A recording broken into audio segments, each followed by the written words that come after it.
and welcome to the Faces of Africa Pocket Edition, where we dissect and discuss the topics covered in our weekly documentary show, which takes you through the continent's history, cultures, and major issues through exploring great personalities. This week on Faces of Africa podcast, we take you to Kenya. It's all about fashion. We meet John Kaveke, a famous fashion designer from Kenya. My name is Fathiya Mohammed Noor, and I have here Jeff Muthee. So, Fathiya, what is fashion? I think fashion is the sense of how you appear in terms of dressing, if that makes sense.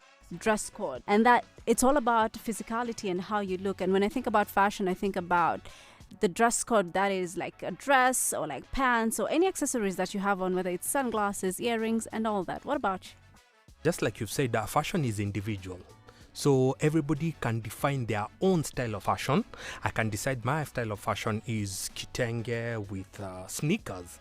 And I define that and I stick to that and I rock it. If I can be able to rock it, it becomes fashionable. Yeah, but that's interesting. But then how would you describe the African fashion in this day and age?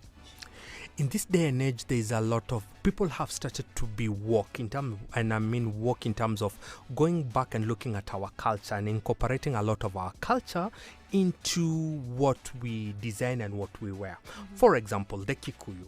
Right now, it's trendy and fashionable to rock like a brown dress because Kikuyus love brown with some cowrie shells and all that. Mm-hmm. So I think people are just trying to put their culture into the fashion that they are rocking nowadays. Yeah.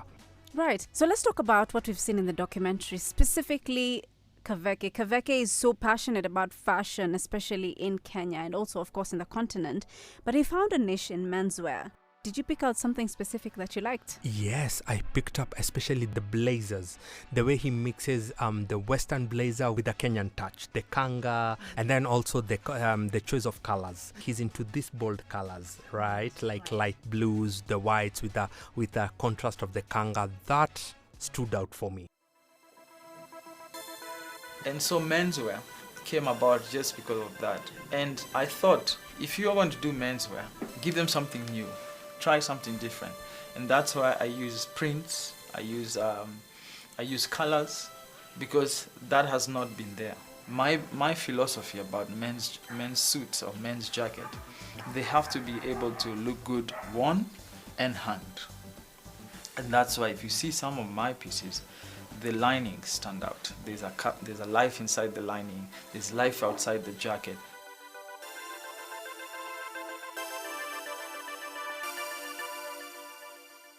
For sure, and I think something else that we've seen globally, even with big fashion designers, they're now adapting some of the African trends, or African wear, if I could put it. Yes. Talk about the Masai Shuka, or talk about the Kente from Ghana. Correct. And you'd see that they are trying to incorporate that in the modern wear, even like abroad.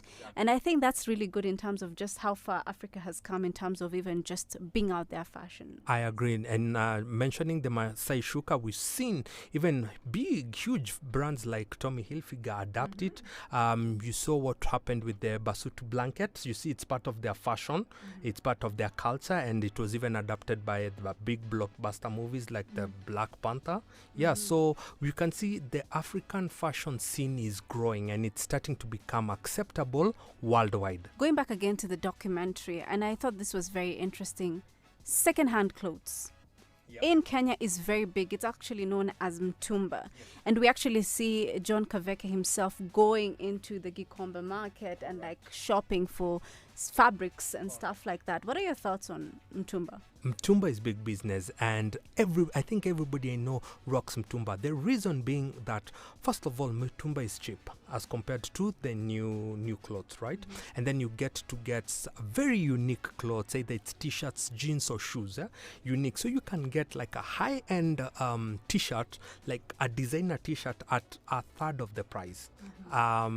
T-shirts normally go for less than $1, some of them, and they are really high quality. So it has changed the landscape of the fashion sense and how people dress. Yeah, for sure. I mean, Mtumba is equally thrift. And even on social media, you see people saying that they're going for thrift shopping, and it's affordable for a lot of people. But then it's good quality. But arguably, there's some people who would. Do you rock mtumba? I've bought a couple of the second-hand clothes. Thing is, again, because I'm Muslim, you won't necessarily find like long dresses for us, but they're really good, like blazers.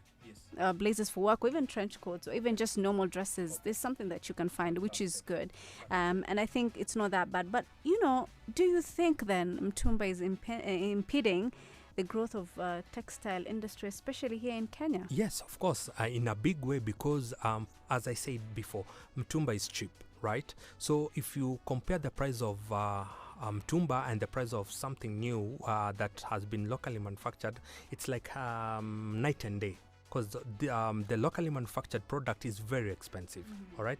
Very expensive, meaning most people might not afford it, okay? But mtumba, anybody can be able to afford mtumba. Yes, yeah. So it affects the local textile industry in a big way. Of course, that's where we wrap up the podcast today. Remember, you can watch the documentary live on CGTN at 12:30 East Africa time, 9:30 GMT. That is on Sundays. And also on Monday, you'll find it uploaded on the CGTN Africa YouTube channel together with the Faces of Africa channel. Right. See you then.